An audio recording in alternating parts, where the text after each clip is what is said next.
I'm going to turn Mr. Zinke loose to tell you about himself. Well, I think a lot of familiar faces. I'm Ryan Zinke, and why would anyone want to run for Congress? Well, and this is why. I ask myself that every day, and this is why. Is the issues that face our country.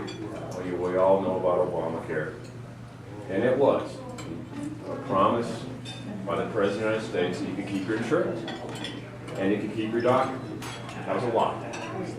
NSA, who I know Mr. Clapper pretty well, he said before Congress that they're not spying on American citizens. And yet, you look at that, and every email and every phone call that you've made has been neatly tucked away in the database. That's spying.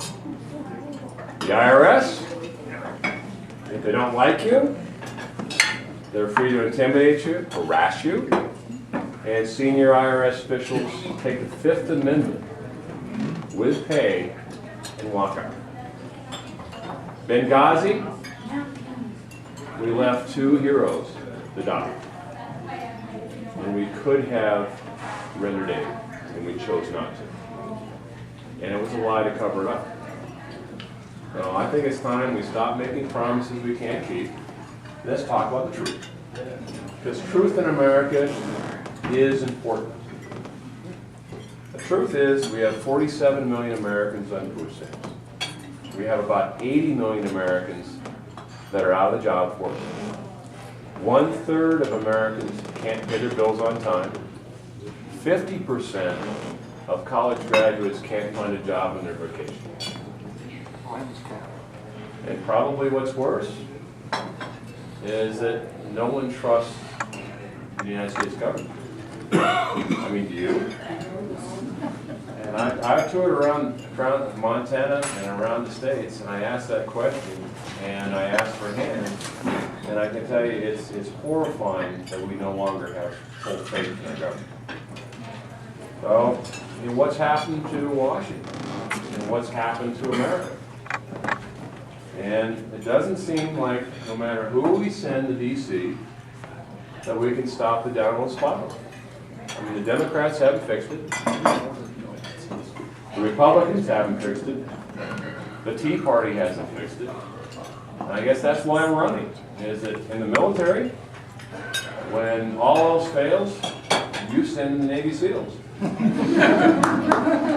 So, I decided to send the SEALs to Washington, D.C. About my background. I'm a third-generation Montanan. My grandfather helped build Fort Peck Dam. My grandmother was a one-room school teacher outside of Ritchie, Montana.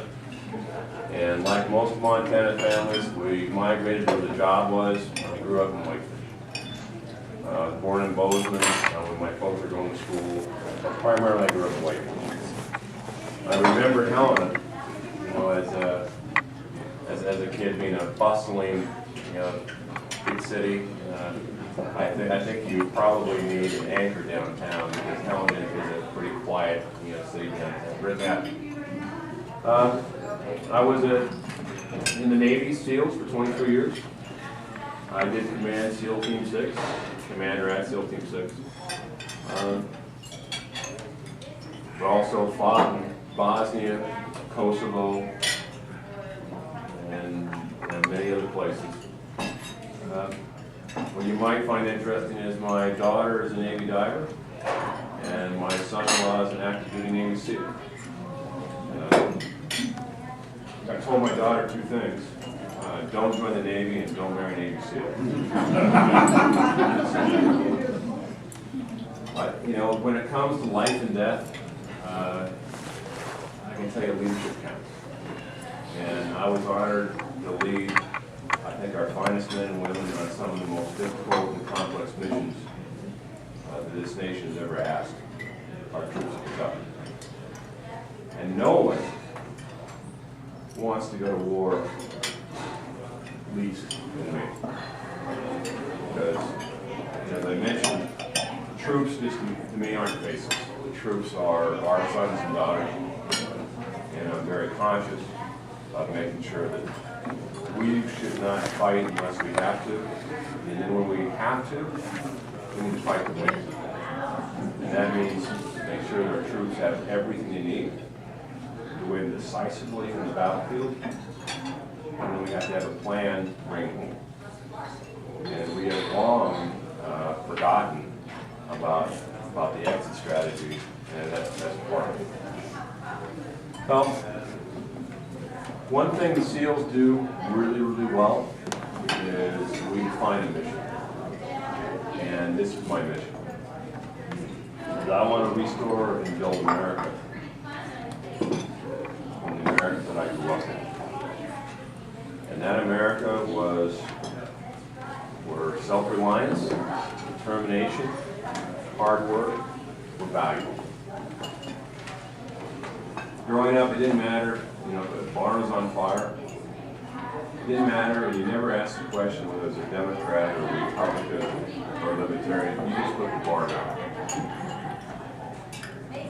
Because that's what Montans do. In service, I really didn't care whether the individual next to me, what his political affiliation was. What I cared about was the merit and man or woman. How good he could do his job. And that's America. Government was trusted, and when it came to welfare, it was the last option and not the first. And most importantly, it's the American dream. We grew up, the American dream was you could have a good job, you could own a home, and if you chose, you could send your kids to school. I can tell you that when a third of Americans can't pay their bills, is that American dream isn't available anymore to the areas. And it should be.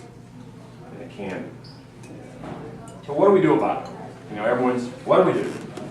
Well, I spent the first few months of this campaign going around and talking to key leaders almost in every industry.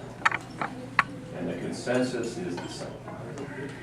First is we got to get government out of business where the hurdles, barricades, and barriers to business are removed.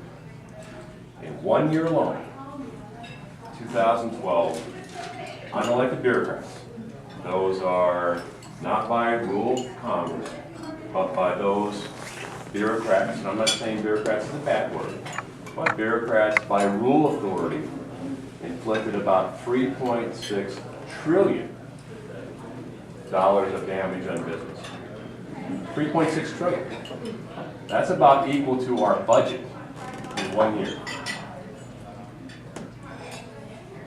If we remove those barricades and barriers, and you talk about young people, I don't see many young people in here, but this is an opportunity because when you talk about making sure that we protect innovation, we talk about making sure that they can think out of the box. These young people that are computer savvy, are high-tech savvy, they like thinking out of the box. Like us, they don't like to be told what to do. And I think it's an enormous opportunity for the Republican Party to emphasize that we're the party of the future. Because we want to make sure our kids can think out of the box. Secondly, energy independence. I can tell you that our forced disposition overseas and the current crisis in Ukraine would look a lot different if the United States was energy independent. And we can be. And doing so will bring two things back. Number one, national security. And two, I think the price point, particularly for natural gas, we have an opportunity to bring back manufacturing. Just where the shale play is, you have the Marseille Shale on the East Coast, you have the Bakken and the Eagle Ford in the middle, and if California would choose to, it's on the East Coast, on the West Coast. And that's a huge opportunity to bring back manufacturing. We can't compete on labor. We can't pay our people $2.50, like the Chinese. But we can bring back manufacturing because of the price point for cheap and abundant energy. To give you an idea about cars, a Honda Civic, how many hours do you think of labor are dedicated to the building of a Honda Civic? Less than 25. Total labor. Much of it's robotics, all the way through. Very heavy energy dependent industry. And that's an opportunity to bring back manufacturing. And last, we got to bring truth, grace, I do say grace, and honor back to DC. And regardless of what Hillary says, truth does matter. And when our country has a moral compass that's changed, what's founded in this country is the Constitution, Judeo-Christian values, American values, and determination of what's right and wrong. That's the foundation of America. But when it is morphed into what you can get away with the media campaign and what the polls say, we've lost our moral compass. And I think that's fixable. Why do you think that Conrad Burns endorsed me? Kid from Whitefish. I talked to Conrad a long, long time, as well as Newt Gingrich. And this is why, is that they know I'm going to put America first. They know I'm going to defend the Constitution against all of these foreign and domestic. And I will put petty politics second for addressing the solutions that we need. The challenges that we face as a country in Montana are pretty significant, but they're fixable. You know, what man breaks, man can fix. And I'm a Montana conservative. What that means is that I value infrastructure, because infrastructure is important. That's our roads, our sewer systems, our highways, our airports. And I also value education. I had a choice in the Senate of which committee I was on. I picked education. Why? Because education is important. Can we get better at it? Absolutely. Do parents deserve more choice? Absolutely. Should teachers be accountable, evaluated? Absolutely. Should education be a local decision? Absolutely. I don't think we need Washington, D.C. telling us how to raise our children. I don't think we need Washington, D.C. telling us how to manage our wolves or use our water. And the list goes on and on. That's fixable. And lastly, why do I think at the heart that the problems are fixable?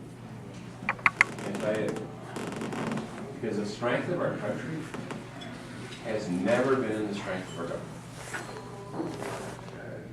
It's been us. It's been us. As long as we have resolve and the character to fix it, we can fix it. So that's why I'm running. Because I believe it's fixable. But we need to fix it. I'm a guy that I don't think you should destroy the system and sink the boat. I tell you, in my experience, it's a lot harder to get off the bottom. But we do need to fix it. So I'll answer questions for you, and I'll tell you straight up, I don't know everything. I don't pretend to. But I have a really good staff around me, and I have a lot of friends across the state, you know, in the cattle industry and the farming industry. And the consensus is, how do you fix America? If you're a farmer, it's one road at a time. But you got to start. So, yes, sir. The other day I was talking to a friend of mine, he's a physical therapist, and he was telling me that there's a place in the Constitution, in case of emergency like a war, the president has the power to extend his term of office. You would know about that? Had never heard of it. No, sir, I don't know about that, but also, you know, the question's been brought up, you know, many times. If the president says something, will the military follow him? because when you, as an officer, you give an oath to the Constitution, you have to support and defend the Constitution to all enemies, foreign and domestic, and the orders of the President and the officers when over. That's the oath. There's also a clause that says that you will obey no unlawful order. And I can tell you from my perspective as a commander, and those senior officers that I know, is they don't follow unlawful orders. So I don't think that has to be reasons. I don't think the president would arbitrarily, extend his office. I think it's really dangerous what's happened with the overreach of executive orders. That's far outside. And many of you know that I ran a Romney organization, and I have on pretty good authority that if Romney would have won, he would have eliminated every executive order, which was unprecedented, and probably brought back some to make sense. But there's an abuse of power. There's an abuse of power with rules, and almost in every industry is that it's costing business jobs. We'd like to pay our people more, but you also, at the end of the day, you have to make sure you keep the doors open. But when there's a labyrinth of unnecessary regulation and burden on, and pick one industry, they're all. That we can fix. Yes, ma'am. If you are elected to Congress, what would be your priorities for your first year? Removing the barricades of business and the energy independence. I think we can gain more faster in those two areas because those are legislative fixes. Describe in a little bit more detail what you propose as a legislative fix on curbing rulemaking authority. Really, how would you do it? I think there's a couple ways. Okay. One is that when a rule inflicts damage on a community or state, I'm a Reagan state sovereignty individual. I think the states should have more say. And if a rule is constructed in D.C. and it's passed and it inflicts harm on a state, on the state's economy, then I think the state should have more say. And I think that what you can do legislatively is you can limit the power of rulemaking authority to do that, and so that you can't constantly trump the states. The states have rights too, and it's not every time you talk about the Constitution, people point you as some sort of extremist. And a lot of it is looking at the Constitution and understanding that as a baseline document. And rules are not passed by Congress. They're enacted, same thing up on the Hill, up here within the state. And I think we have to remove some of that power to have power without sanction of the local authorities, whether it's state in the case of the federal, and in this case of Montana, it's a local community. I think that's the methodology. But the banking industry, Montana is rural, as an example, and why should a local community bank be in the same regulatory environment as Bank of America? With Dodd-Frank, most of Montana is still handshake. And, I think that's important. And so, it doesn't have to do with clean air and clean water. Those are things that all Montanans appreciate, and we need to protect. But when it goes beyond that to just walls of bureaucracy where you can't make a loan because it doesn't fit some model that makes sense in Chicago, no. And so I think, especially in smaller businesses, which most of Montana is we need to remove the regulatory burden. And I sit on a board of an energy company, energy technology company under Sarbanes-Oxley, and it's brutal. It's the compliance. You go to Obama healthcare. The parking lot. Why is it full during the day? It isn't patients. It's compliance and billing. And the Obamacare has very little to do, unfortunately, about care. It has to do with insurance and billing. And in Montana, where it's rural, what's at risk is the family practitioners, particularly in the smaller communities. And nothing in an Obamacare package puts more of the nurses, PAs, and practitioners in the field. What it does do is it creates an enormous amount of overhead and burden without any mindful consideration of the cost drivers. Tort reform, there are a number of ways. People ask me, what are you going to do about Obamacare? Well, talking to the experts on it, I think that, if you have Montana and the Dakotas and Wyoming and Idaho, which have similar demographics, an aging population, not that you're 21 still, but you have an aging population, you have a rural thing, and there are better ways to approach it without having a cookie cutter type solution from DC. And the cookie cutter solution doesn't work a lot of times, it's inefficient. And so, you can do co-ops, you can do clinics, cost share clinics, and get the population out of the emergency room into a clinic. You can do healthcare accounts. There's a lot of things you can do that are a better construct on healthcare. And it's not like healthcare was perfect before Obamacare, but it just got worse. Yes, ma'am. So actually, I'm thinking the best thing that the new Congress could do is the first thing is to get rid of Obamacare, repeal it right away. I mean, I think that's what's so destructive to businesses right now, is that fear about Obamacare. Well, yes, and part of the failure of the Republican Party is vision. Is that, okay, repeal it. What now? What are we going to do as a party? Well, they don't have, a good program to put in right away. Well, yeah, Take away people.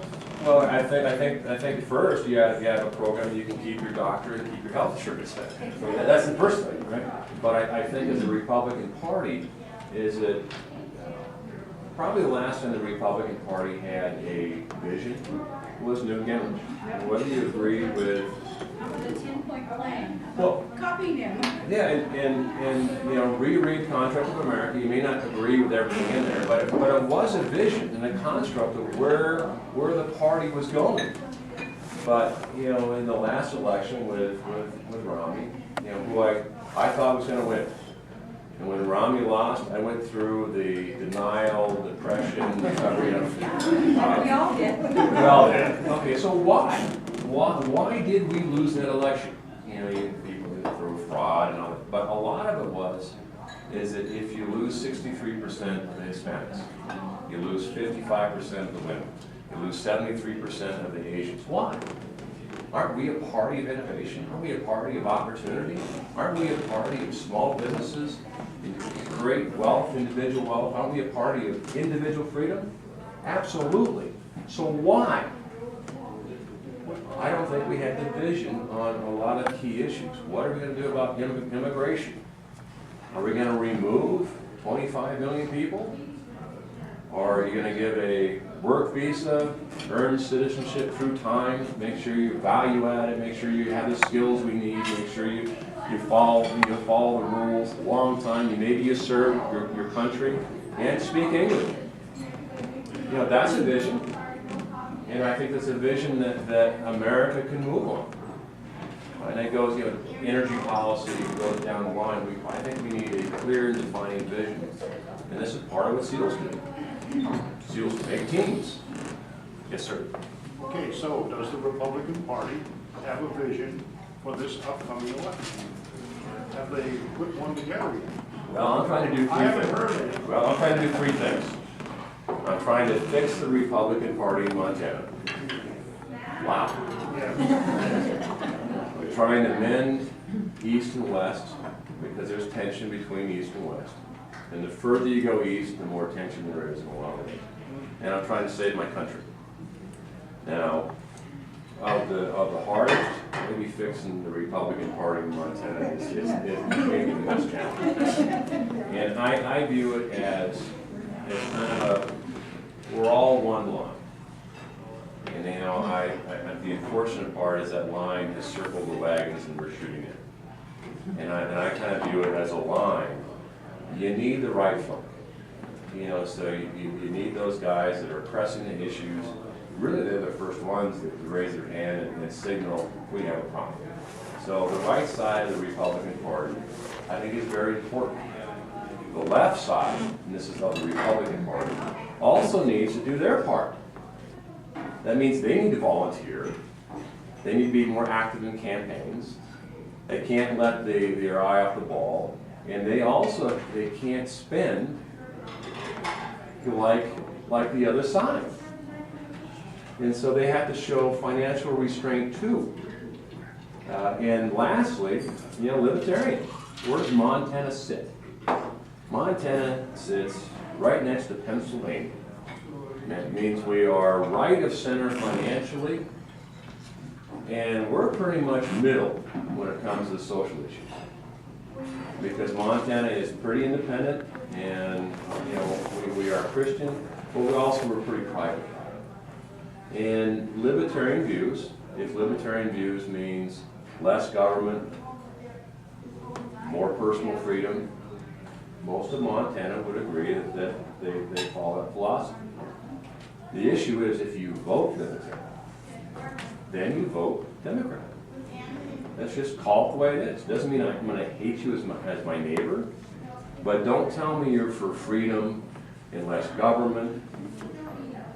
If you vote libertarian, then you vote Democrat. And that's a message that the Republican Party has to unite around. We have differences. And you know, you and I are not going to agree on everything. It's okay. But we are going to have a thoughtful discussion. We're going to base it on facts and not on emotion. And we're going to come to a logical solution in what I believe is this. It is better to move the ball to the field in 4 yards in a cloud of dust than it is to do nothing. And we have done nothing. And the infighting of the Senate, and Dave Lewis is a personal friend of mine, and here it was. He had a front row, and I am friends with every one of them. I don't choose sides, but I'm friends with every one of them, and it's not based on issues. Unfortunately, it has been based on, it's become personal. And we need to take the hurt and the pain out of it, and we as a party have to unite around America. You're saying there's a lot of victims up there in the Senate? Well, they sit in their victimhood. They stay there. Yeah, and it's kind of like the hockey. If you can't behave and you ice stick, you're off the ice. Speaking of victims, it's interesting because the military. I spend a lot of time, with the military, and the military is extraordinarily important. But not everyone in the military is a victim, and the military have to police their own too. And that's important, is that when you go down to the local VFW or the American Legion, it's a lot of times it's involved in the cheap bar. I think we do better. I think we can get the young kids in with a little more coffee shop type of a feeling, and we need to police our own. If we look towards DC for every solution, it's not going to happen, and we don't want a DC solution. So, your generation, well, this generation has lost is sense of community. I mean, look at the organizations that I grew up when you were in, the Kiwanis, the Lions, all these civic organizations that really drove the community. Now, a lot of those organizations have atrophied, the membership has dropped. And in place of those organizations has become single-issue nonprofits. And the problem with a single issue nonprofit is likely there's a single issue nonprofit that's just opposite. It has fractured a lot of the communities. And I think the message is we need to put America first and be adults and understand that our division is putting our country at risk. And it is. This new budget, I don't know if you saw the news, this new budget that the administration has put on, 18 trillion, 25 trillion. No restraint. I can tell you from a I have an MBA in finance, and I think you got to look at how do you fix an $18 trillion hole. Well, it's pretty deep. Step one is to stop digging. Yeah. All right, and we need to focus on a budget because our debt is what we've already spent. So let's focus on a budget. And a lot of that solution set is to grow the economy. And again, I'll go back to 2012. It's $3.7 trillion. Is a penalty on business. I mean, if we can roll that back 5 years, then the economy is going to grow. Rather than a dismal 2%, the economy is going to grow at 5 or 6%. That's huge.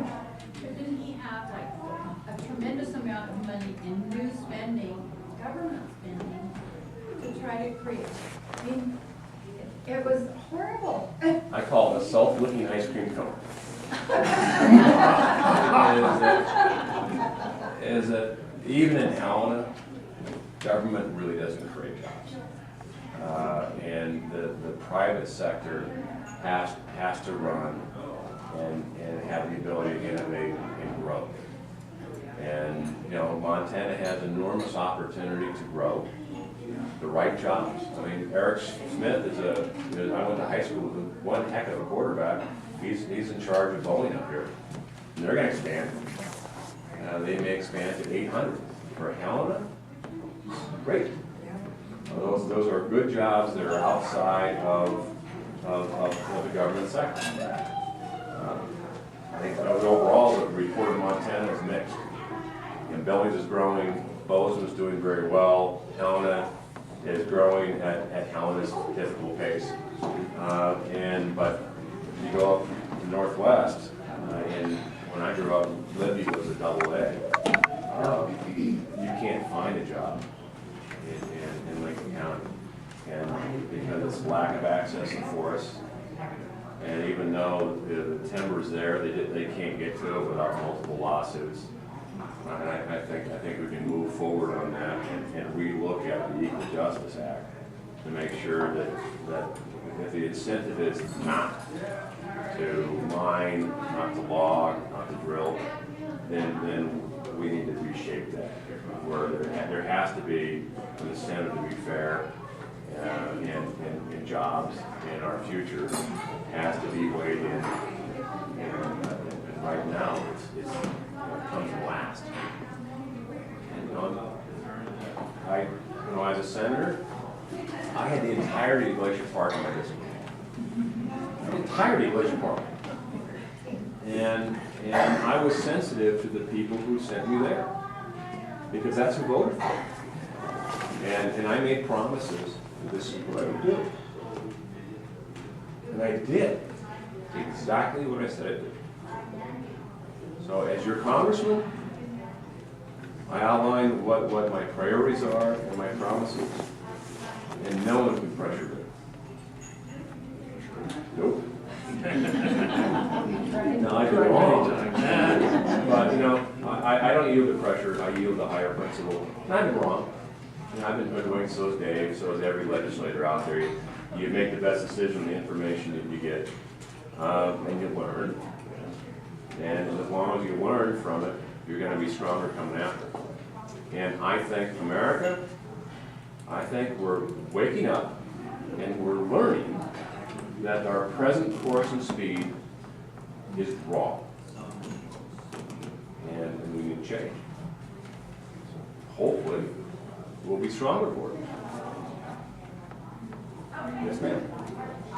You talked about the generals who would not obey the lawful order. A lot of the budget cuts are going to be in the police department, and their needs are reduced. But a lot of them affects your readiness.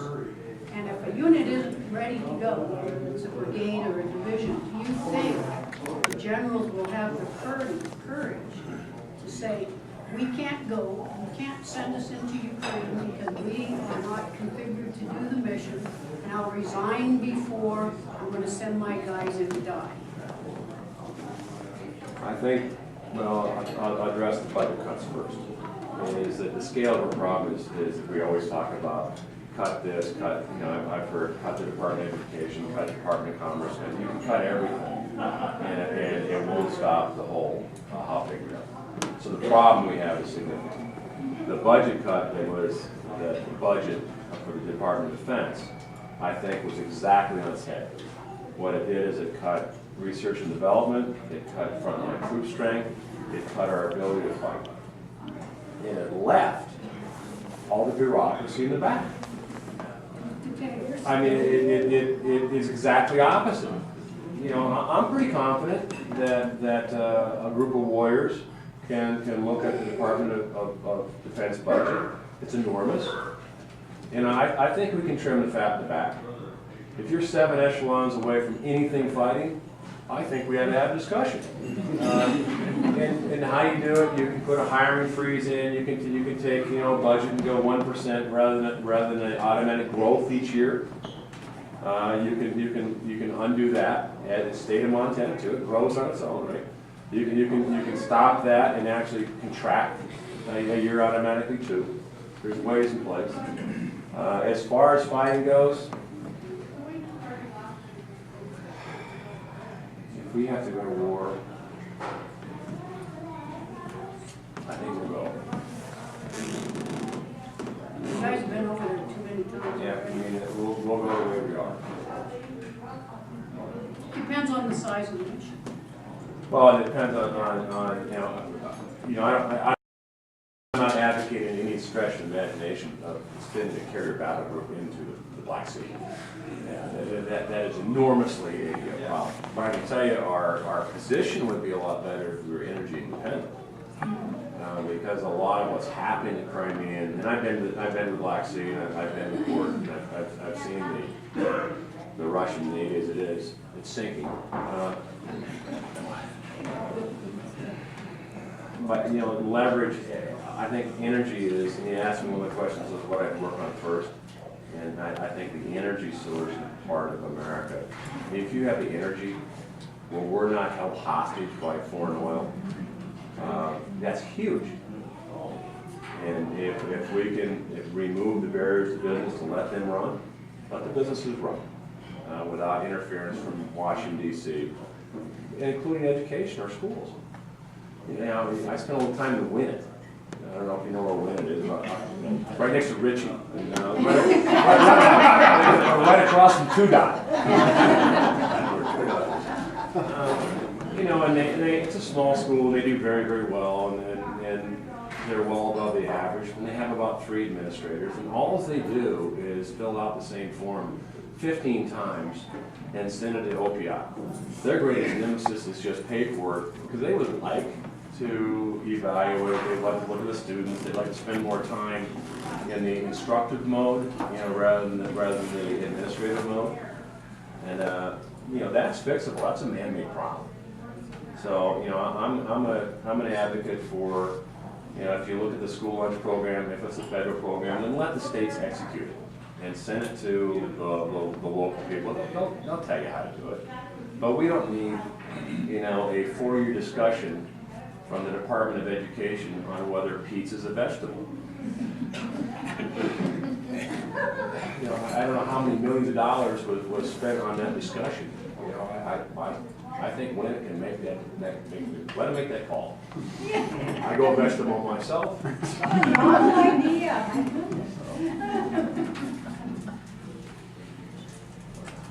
We've given our entire operational plan to Democrats. Yeah. And what I hope is they learn from it.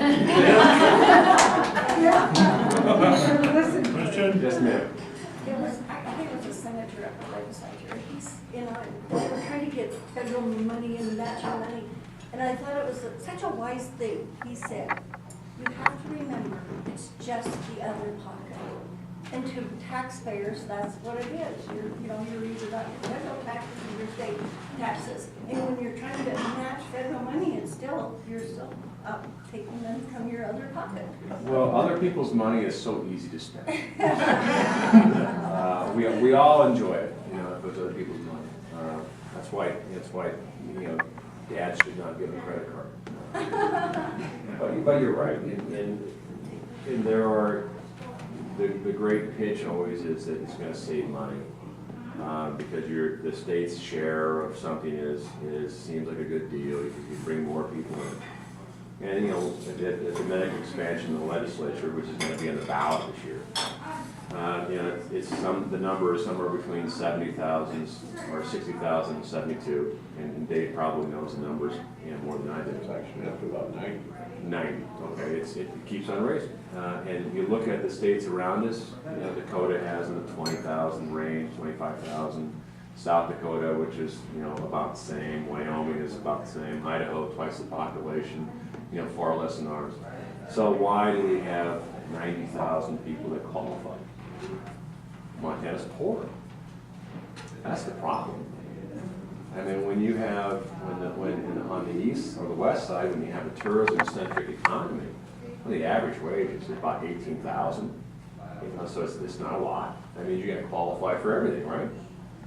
And so since Montana sits right next to Mississippi, as far as how poor we are, right next to Mississippi, part of the problem is that since we are poor, everyone qualifies for everything, and there is no incentive not to. So I think a good job, if you back it off, that solves a lot of our issues. If both parents are if one parent has 4 jobs, and the kids at grandma's house because dad's over in the oil patch, that's a lot of strain. A lot of strain. So wouldn't it be better to have better jobs?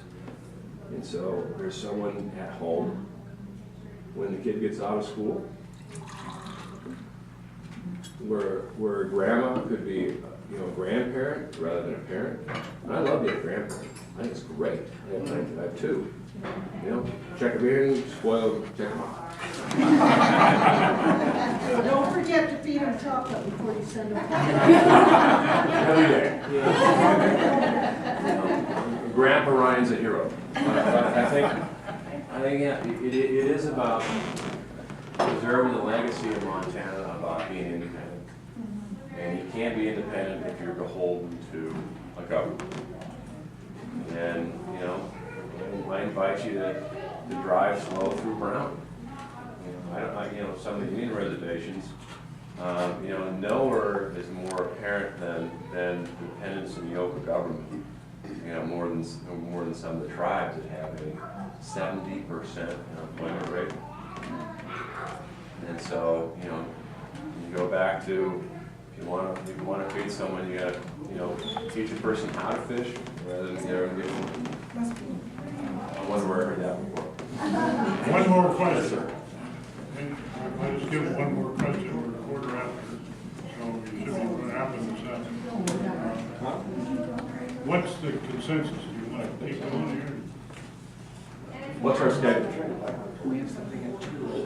We have a little more time if you want. That's fine. But I would invite this: is that go to ryanzinke.com.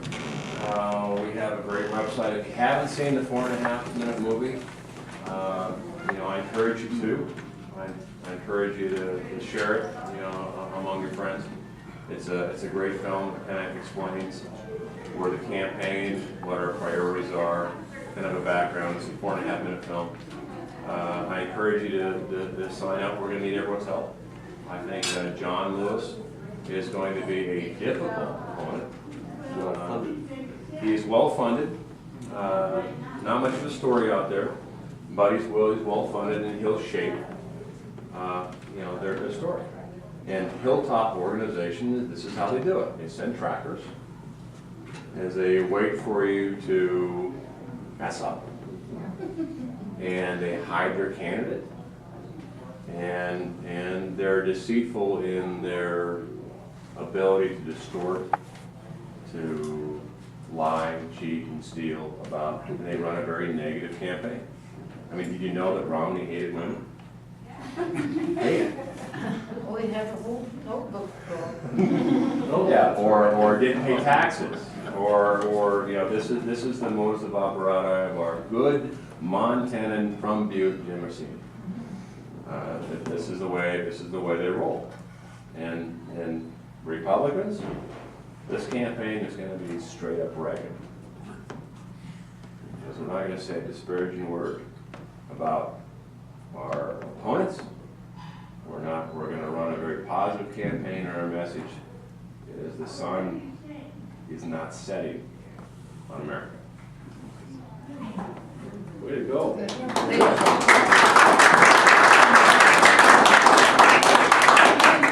a third-party candidate for Senator Boxes. Absolutely. And it will probably, I think we're going to get a libertarian candidate with Steve's race as well. I'm in for it. Yeah.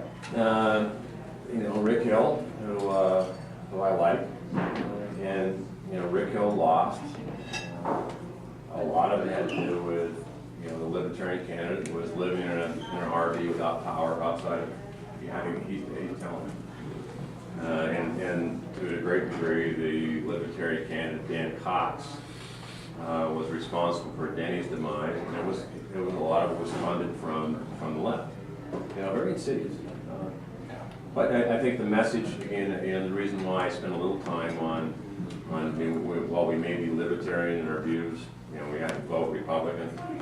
That's a message that you need to take home and share with your friends, because it's an important message. I think Steve's, I'm going to be very helpful with Steve in the general because of the veteran vote. The veteran is about 120,000 vote. It's huge, but you got to get the veterans in the polling booth. So you got to get the veterans to vote. They got to do their duty as they must do. And the veterans, not all veterans are Republican. They're about a third leaning to the left because the veterans are drawn from 10. So about a third lean to the left a little, 2/3 lean to the right a little. But veterans generally will vote a veteran unless you're given a compelling reason not to. We have to give them a compelling reason. Other than Steve's a good guy, which he is. Thank you very much. All right, thank you. Thank you. We have bumper stickers and we have a sign-up sheet. Did you say anything about VFW? Oh, and the last thing is that we are at the VFW tonight at 5 o'clock. That's the VFW in East Helena. So come and join us. You don't have to be a veteran to join, but we're going to do a meet and greet at the VFW and share the vision. So thanks. Thank you.